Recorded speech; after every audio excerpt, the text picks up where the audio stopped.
Sveiki atvykę į laidą, būti sveikesniam, nes virtuvėje reikia ir sveikatos, ir skonio. Edita, pakalbėkime apie visiems puikiai žinomą, bet gandais apipintą maisto pasirinkimo piramidę. Kam jis skirta? Tai tarytum paruoštukas tiems asmenims, kurie nori maitinti sveikatai palankiu, subalansuotu, bet ir skaniu maistu. Kristina, ką dėtumėt į pirmąjį piramidės aukštą? Aš dėčiau grūdus, duoną, vaisius ir daržoves. Puikus pasirinkimas. Šie produktai mums suteikia angliavandenius, kompleksinius angliavandenius ir mineralinės medžiagas, skaidulas bei vitaminus. Na, o kiti aukštai, kaip jums atrodo?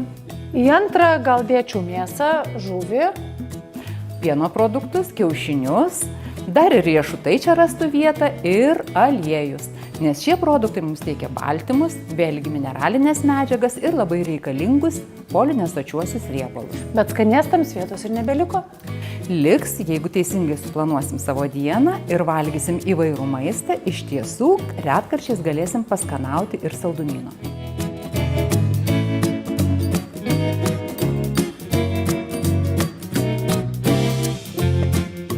Edita, kaip aš galiu žinoti, kiek man reikėtų gerti vandens?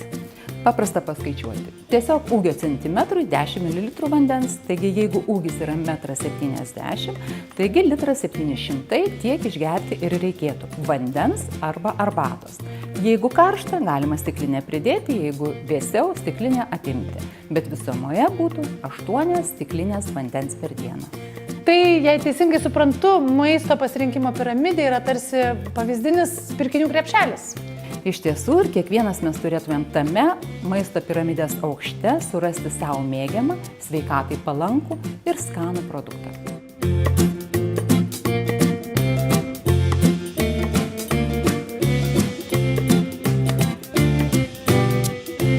Skanaukime ir mėgaukimės, juk gera būti sveikesniam. Parengtas sveikatos mokymo ir ligų prevencijos centro užsakymu.